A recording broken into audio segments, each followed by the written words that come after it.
Domestic football is chaos in its purest form. It's where the biggest miracles, the strangest collapses, and the most unbelievable stories actually happen. Every league has a club that rose from nothing. Every country has a derby that splits a city in half. Every season has a moment that makes you stop and think, how is this even real? Some of these stories were emotional. Some were ridiculous. Some felt impossible. But every single one of them reminded us why domestic football hits different. So today, we're running through some of the craziest, most unbelievable stories from this past season, starting with one of the coldest miracles the game has ever seen. Bodo Glimt making the Champions League round of 16 isn't just unlikely, it's impossible on paper. A club from a fishing town above the Arctic Circle beating Europe's giants. This is the Arctic miracle. Bodo is a tiny Arctic city of 55,000 people. The entire population could fit inside Arsenal Stadium. It's known for the midnight sun, the northern lights, and the world's strongest tidal current. Not Champions League football. But this is where the story begins. Until 1963, teams from northern Norway weren't allowed to compete in the National Cup. When Bodo Glimt finally got their chance, they won 7-1 in their debut and reached the fourth round. From day one, they punched above their weight. Between 2007 and 2017, promotion, relegation, promotion again. A full roller coaster. By 2019, pundits predicted relegation again after selling key players. Instead, they finished second. The spark was lit. 2020 changed everything. Glimt sold more stars, weren't considered title contenders, and then produced one of the greatest seasons in Scandinavian history. 26 wins, 103 goals, first league title ever, first Northern Norwegian champions. A dynasty was born. 4 league titles in 5 seasons, 3 Norwegian Cups, the northernmost club ever to win a top-flight league. This wasn't a fairy tale anymore. This was a machine. Conference League quarterfinals in 2022, Europa League semifinals in 2025, the first Norwegian club ever to reach a European semi. Then they qualified for the Champions League phase, the northernmost team in history to do it. And they didn't stop there. 5 straight wins, all during Norway's off-season. The lowest-seeded team left in the competition, and they beat Inter, last year's finalists. More than 3,000 fans traveled to Milan, from a city of 50,000. That's not support, that's devotion. As midfielder Jens Peter Hage said, I have faith in this project, and we're showing it in the Champions League. From a banned region, to a yo-yo club, to a dynasty, to the Champions League round of 16. Bodo Glimt aren't just a football story. They're the greatest underdog miracle in modern European football. Bodo Glimt shocked Europe from the Arctic, but they weren't alone. Because deep in the Swiss mountains, a club with no trophies, no money, and no business competing at the top did the unthinkable. Enter FC Thun. Thun is a lakeside postcard town of just 45,000 people, not even in the top 10 biggest cities in Switzerland. It's quiet, scenic, peaceful, not exactly the birthplace of a football revolution. And FC Thun? 128 years old, 0 major trophies, 5 straight years outside the top division, and dangerously close to bankruptcy. This is not a club that wins titles. This is a club that survives. By 2020, FC Thun were on the brink, relegated, broke, barely holding on. Then came Andres Gerber, a former player turned president, who took over in 2020 and basically said, we're not dying today. Investments from Chien Lee and Beat Farney kept the lights on. Barely. This club was saved from extinction multiple times, the last time as recently as early 2024. Thun weren't just rebuilding, they were surviving hour by hour. In 2023-24, Thun lost the promotion playoff. Heartbreak. Again. But instead of folding, they came back angry. The next season, they didn't just win the Swiss Challenge League, they dominated it. 11 points clear, promotion secured, back to the top flight after 5 long years. But nobody, absolutely nobody, expected what came next. May 3rd, 2026. A date that will live forever in Swiss football. Thun, newly promoted, tiny budget, smallest squad in the league, were crowned Swiss Super League champions for the first time in their 128-year history. They didn't even need to win their match. St. Gallen lost 3-0 to Sion, and suddenly, the impossible became real. A club that was nearly bankrupt. A club that hadn't lifted a major trophy in over a century. A club from a town smaller than most suburbs. Were champions of Switzerland. The New York Times called it arguably this season's greatest European football story. And honestly, they're right. Thun have always had a little magic in them. Back in 2004-2005, they finished second in the league and somehow made the Champions League group stage. They nearly stole a point at Highbury, only denied by a late Dennis Bergkamp goal. They finished above Sparta Prague. But after that, decline. A cup final loss in 2019. Relegation in 2020. Years of financial chaos. This title isn't random. It's the payoff to 2 decades of fighting uphill. FC Thun didn't just win a league. They rewrote what's possible in European football. A club with no money, no stars, no history of winning. A club saved from extinction multiple times. A club from a town of 45,000 people became champions of Switzerland. This isn't just a domestic story. This is one of the most remarkable title wins in European football history. And it happened this season. And if you think Switzerland gave us the last shock of the season, Portugal said, "Hold my pastel de nata."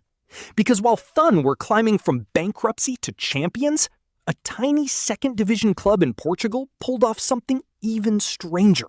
A story so wild, it barely feels real. Let's talk about Torreense. Torreense are not a club that makes headlines. They're from Torres Vedras, a small town 25 miles north of Lisbon, with a stadium that holds just 2,500 people. No major trophies, no European pedigree, nothing that screams, this team is about to shock the continent. And yet, this season, they delivered one of the funniest, strangest, and most unbelievable stories in European football. Torreense didn't just win the Portuguese Cup, they stole it. A second division side beating Sporting CP 2-1 in the final to lift the first major trophy in their 109-year history. That win alone would have been legendary, but it came with a bonus prize. Automatic qualification to the UEFA Europa League phase. A second division club in Europe. Already insane. But the story gets even better. Because after winning the cup, Torreense still had a chance to get promoted to the top flight. They finished third in Liga Portugal 2 and faced Casa Pia in the playoff. First leg, 0-0. Tense. Nervy. Everything to play for. Second leg, they lost. 2-0. Promotion gone. Dream over. Except, not really. Because here's the twist. Torreense will play European football next season as a second division club. You couldn't script this. Their home stadium holds 2,500 people. UEFA took one look and said, absolutely not.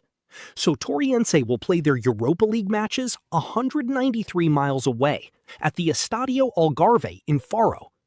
Imagine qualifying for Europe and then realizing your stadium is basically a community center with seats. This is peak domestic football. And the craziest part? This club has been everywhere. Relegated to the third tier in 2009, promoted back in 2011, promoted again in 2022 after winning Liga 3. Now cup winners, now European qualifiers. This isn't a straight line. This is a roller coaster drawn by someone who's never seen a roller coaster. Torreense have spent the last 15 years bouncing between divisions like a footballing yo-yo, and now they're going to Europe. Torreense didn't win the league. They didn't dominate. They didn't have a miracle season like Thun or Bodo Glimt. They just did something so rare, so bizarre, and so perfectly domestic football that it deserves its own chapter. A second division club with a 2,500-seat stadium playing in the Europa League. This is why domestic football is unmatched. This is why these stories hit different. And this season, Torreense gave us one of the wildest of them all. Torreense gave us chaos, comedy, and a second division club going to Europe. But not every domestic story this season ended in celebration. Some ended in the kind of heartbreak only football can deliver. And nowhere felt that more deeply than Edinburgh. Let's talk about Hearts. In Scotland, football isn't just a sport. It's identity. It's history. It's heartbreak. And no club lived all three this season quite like Heart of Midlothian. For decades, Scottish football has been defined by two giants, Celtic and Rangers. Between them, they've won every league title since 1985. Every club in the country knows the script. You can dream, you can hope. But the ending rarely changes. Except this year, Hearts tried to rewrite it. From September onward, they weren't just competing, they were leading. Week after week, they stayed top of the Premiership table. A club that hadn't lifted the title in 66 years suddenly found themselves staring at history. Edinburgh started to believe. Tynecastle started to believe. And for the first time in a generation, Scotland had a real title race that didn't involve Glasgow. But belief is a dangerous thing in football, because the higher you climb, the further you can fall. As the season reached its final stretch, the pressure tightened. Every match felt heavier. Every point mattered. And the margin for error disappeared. Then came the final day. Hearts didn't need a miracle. They just needed one more performance, one more push, one more moment to finish the story they'd been writing since autumn. Hearts fell behind. They fought back. They pushed. They pressed. They chased the dream until the final whistle. But when it blew, the title was gone. Not because they weren't good enough, but because sometimes football is cruel in ways you can't prepare for. And for Hearts fans, the pain felt familiar. Because this wasn't the first time. This was the third chapter in a pattern that's haunted the club for generations. 3 seasons where Hearts stood on the edge of history and watched it slip away. This year was supposed to be different. A new manager, a new identity, a squad that believed in itself more than anyone else believed in them. But in the end, the story ended the same way it always seems to. Still, this season wasn't failure. It was proof. Proof that the duopoly can be challenged. Proof that Tynecastle can shake the country. Proof that Hearts aren't just a club chasing history. They're a club capable of making it. And maybe that's the real story. Not the heartbreak, not the collapse, but the belief that came before it. Because belief can be rebuilt. Belief can return. And belief in football is the most dangerous thing of all. This season didn't give Hearts the ending they wanted, but it gave them something just as powerful. A reason to dream again. Hearts showed us how brutal football can be at the top. But Rochdale? They showed us what it looks like when a club hits rock bottom, claws its way back, and refuses to die. In April 2023, Rochdale's 102-year stay in the Football League ended with a 1-0 loss to Stockport. 102 years. Gone. And to make it worse, no club had ever spent more seasons in the EFL without reaching the top 2 tiers.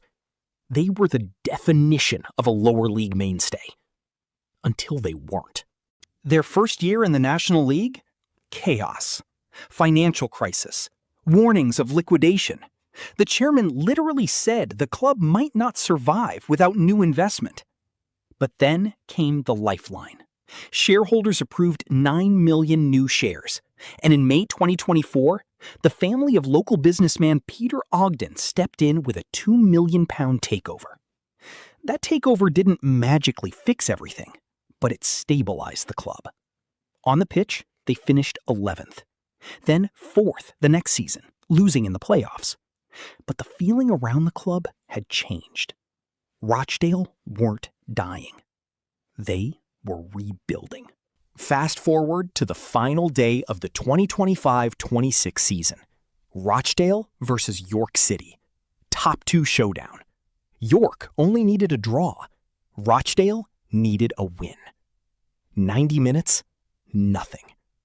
Then in the 95th minute, Emmanuel Dizeruvwe rises above everyone and heads it in. Spot secured. Promotion secured. Or so they thought. Fans invade the pitch, limbs everywhere. Absolute bedlam. But that celebration cost them. The restart was delayed 6 minutes. York regrouped. And in the 103rd minute, Josh Stones breaks Rochdale hearts with an equalizer. York go up. Rochdale drop into the playoffs. Most clubs crumble after that. Rochdale didn't. They beat Scunthorpe 2-1 in the semifinal. And then came the final against Boreham Wood, a match that felt like it was scripted by Netflix. Down 2-0, season slipping away. But Rochdale claw back. 1 goal. Then another in stoppage time. 2-2. Extra time couldn't separate them. It all came down to penalties. And after 3 years in the wilderness, after financial collapse, after heartbreak on the final day, Rochdale win the shootout 3-1. Promotion. Back to the Football League. Back from the dead. This wasn't just a football story. It was a community refusing to let their club disappear. It was fans, players, and owners dragging Rochdale back to life. And the scenes at full time? Pure, unfiltered footballing chaos. From liquidation threats to limbs in a playoff final to a return to League Two, Rochdale's story is everything we love about football. And it proves one thing. You can knock a club down, but you can't kill belief. Rochdale's rise was wild enough on its own, but the next story takes things to a completely different level. Because while Rochdale were fighting their way back up, over in Italy, something even more unbelievable was happening. A club that had been stuck in the 4th tier not long ago suddenly became one of the fastest-growing projects in Europe. And it all started with 2 Indonesian billionaires and a broken stadium on the edge of Lake Como. On the shores of one of the most beautiful places on earth sits one of football's most unbelievable rise-from-nothing stories. Because Como 1907 didn't just climb back to Serie A, they went from bankruptcy and Serie D to Champions League football in 6 years. And it all started with 2 brothers. In 2019, Indonesian billionaires Robert and Michael Hartono, ranked 64th and 66th richest men in the world by Forbes, bought Como for just €800,000. At the time, the club was in Serie D, the 4th division. The stadium was falling apart, so unsafe that only 5,000 fans could enter a 12,000-seat ground. And commercially, they were making less than €1 million a year. That's not even 1% of what AC Milan brings in. This wasn't a sleeping giant. This was a club on life support. But the Hartono brothers didn't buy Como for a vanity project. They bought it to build something. They modernized the club. They invested in infrastructure. They rebuilt the academy. They brought in football minds like Cesc Fabregas, who would become the face of the project. And slowly, the climb began. Como returned to Serie B. Then, in 2024, for the first time in 21 years, they were promoted back to Serie A. Most newly promoted clubs fight to survive. Como? They finished 10th. Fast forward 6 years from the takeover, and the transformation is insane. Como now sells out every match. Their merchandise sales alone hit 35 million euros a year. The club is projected to generate 75 million euros next season. And their valuation? Hundreds of millions more than the 800,000 the Heart-Nose paid. This isn't just a comeback. This is one of the smartest football business rebuilds in Europe. Then came the moment nobody thought possible. Como's win, combined with AC Milan's 2-1 loss to Cagliari, secured 4th place. A newly promoted club, qualifying for the Champions League. Meanwhile, Cremonese's defeat confirmed their relegation. 2 clubs, 2 opposite destinies. And Como were on the right side of history. Cesc Fabregas, once a world-class midfielder, was now the architect of one of Italy's greatest modern football miracles. Como didn't buy success. They built it. A club that was nearly abandoned. A stadium that was falling apart. A fan base that never gave up. And 2 billionaire brothers who believed in a long-term vision. From Serie D to Serie A to the Champions League in 6 years. A football fairy tale came to life, and it's still being written. Como rose with stability and investment. England's version fought through pure turbulence, and it leads us straight to Hillsborough to visit Sheffield Wednesday. After that 2-1 loss at Bramall Lane, the earliest relegation in EFL history, it felt like Sheffield Wednesday had reached the lowest point in their modern era.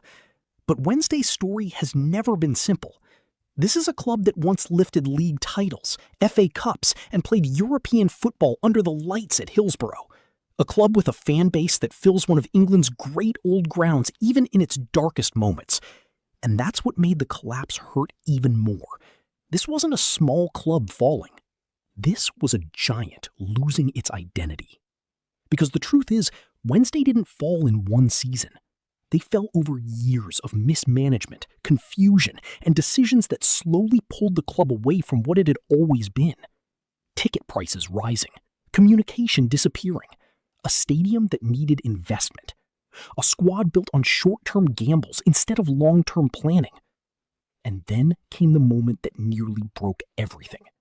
The threat of a 15-point deduction for financial misconduct, a punishment that would have pushed Wednesday into a crisis they might not have recovered from. But Wednesday fans have never been passive.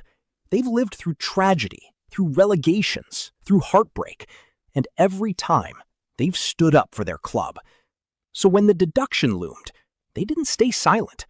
They marched, they protested, they demanded accountability. Not because they expected miracles, but because they refused to let their club be defined by chaos. And for the first time in years, their voices cut through the noise. Then came the turning point, a takeover that finally brought stability. Not a rumor, not a false dawn, a genuine reset. New leadership, new structure, a plan built on sustainability instead of desperation. And slowly, the club began to feel like itself again. Recruitment improved. The academy regained importance. A manager arrived who understood the scale of the rebuild and the weight of the badge. It wasn't flashy, it wasn't instant, but it was real. And as the pieces came together, Hillsborough started to change. Crowds grew louder, the atmosphere grew sharper. The connection between the pitch and the stands, something that had faded for years, began to return. Wednesday weren't back yet, but they were no longer drifting. They were building. And for a club with Wednesday's history, that alone was enough to spark belief. Because Sheffield Wednesday have always been a club that rises. From the glory years to the heartbreak of 1990's decline, from League One battles to Premier League dreams. They've lived every extreme English football can offer. And now, With stability restored and identity rediscovered, the climb back isn't a fantasy. It's a path. A long one. A difficult one. But one the fans can finally see again. The fall was brutal. The rebuild is real. And the rise is already beginning. From the noise of Hillsborough, we jump all the way to Córdoba, Argentina, home of Belgrano, a club with a rise just as wild. Belgrano's story doesn't begin with trophies or dominance. It begins in Barrio Alberti, where a group of locals founded a club in 1905, named it after Manuel Belgrano, and chose the colors of the Argentine flag he created. From the start, everything had to be earned, even their name. Days after forming, they played another club, also called Belgrano, and only by winning 2-1 did Alberti's team get to keep it. As Córdoba's football scene grew, Belgrano grew with it. They helped form the city's federation in 1913, and a year later played the first Clásico against Talleres, a match so chaotic it was abandoned after Talleres walked off in protest. Months later, Belgrano smashed them 8-1, a scoreline that still stands as the derby's biggest margin. And through the 1930s, Belgrano became the team to beat, dominating the new professional era and building a reputation that stretched far beyond their neighborhood. The 40s and 50s brought the Quinteto de Oro, a forward line so good it became legend in Córdoba, a team that won title after title and turned Belgrano into the pride of the city. They stepped onto the national stage in 1968, lifted the Copa Córdoba in 1980, and showed flashes of what they could be when everything aligned. But the modern era wasn't kind. Promotion to the Primera in 1991, relegation in 1996, promotion again in 1998, a desperate relegation playoff in 2001, another fall in 2002. Belgrano became a club trapped between divisions, too big for the second tier, too unstable for the first. Every rise felt temporary. Every fall felt familiar. And then came 2011, the moment that changed everything. Belgrano fought their way into the promotion playoff and found themselves facing River Plate, the biggest club in Argentina, living the worst season in their history. Nobody believed River could actually go down. The rules practically protected them. But Belgrano didn't care. They won the first leg 2-0. They walked into the Monumental and held River to a 1-1 draw. And in front of a stunned nation, they sent River Plate to the second division for the first time ever. It became one of the most iconic moments in Argentine football, a shock that rewrote the sport's history. But the greatest chapter was still to come. On 24 May 2026, after 121 years of waiting, Belgrano finally reached the summit. In the Torneo Apertura final, they came from behind to beat River Plate 3-2, with Nicolas Fernandez scoring twice in the closing minutes to complete a comeback that felt like destiny.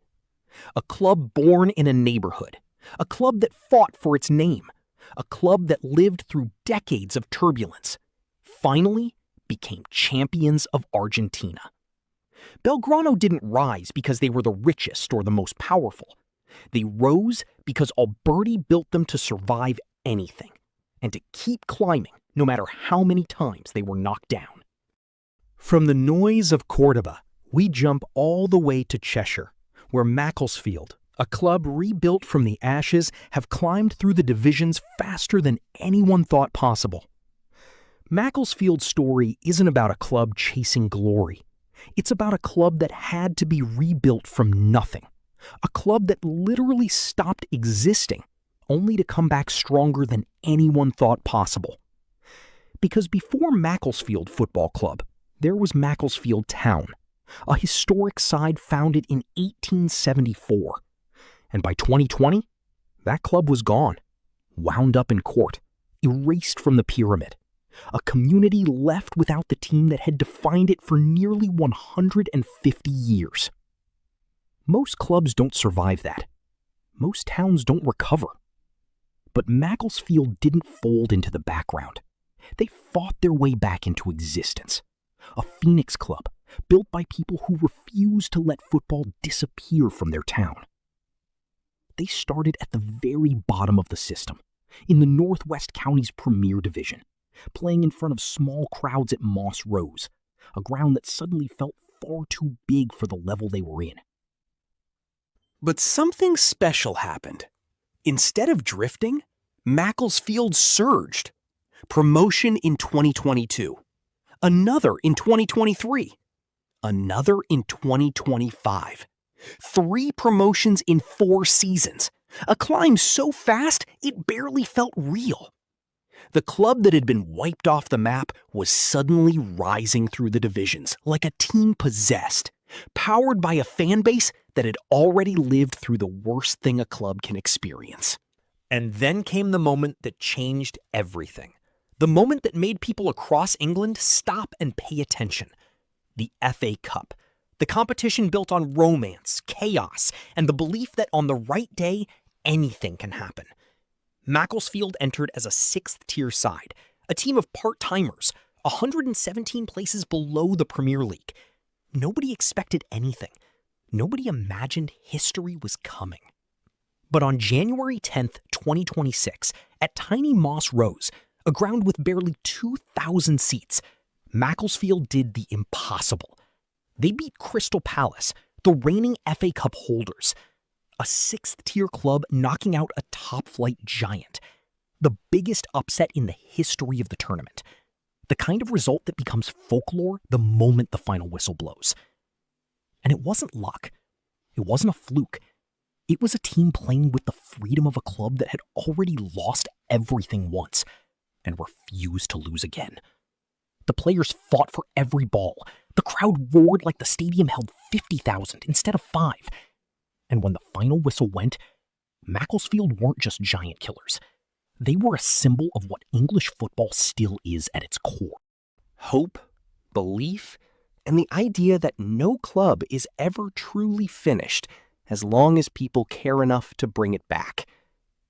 By 2026, Macclesfield were in the National League North, climbing, pushing, dreaming again.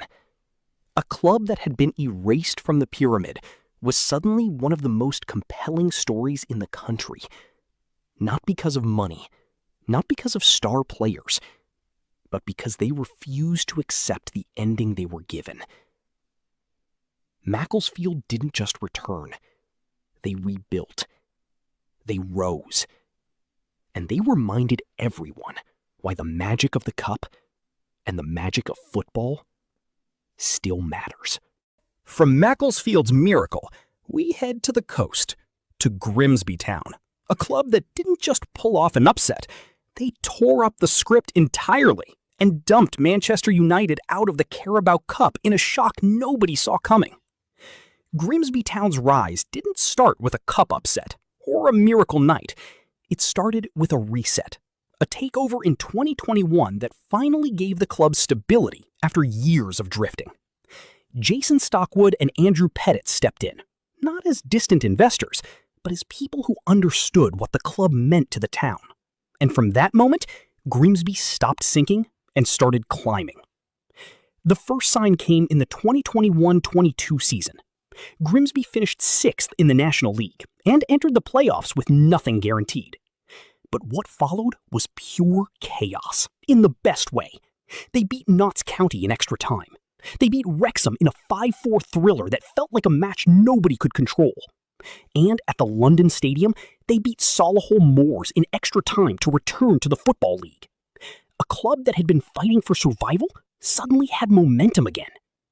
And then came the FA Cup run, the one that made people across the country stop and look.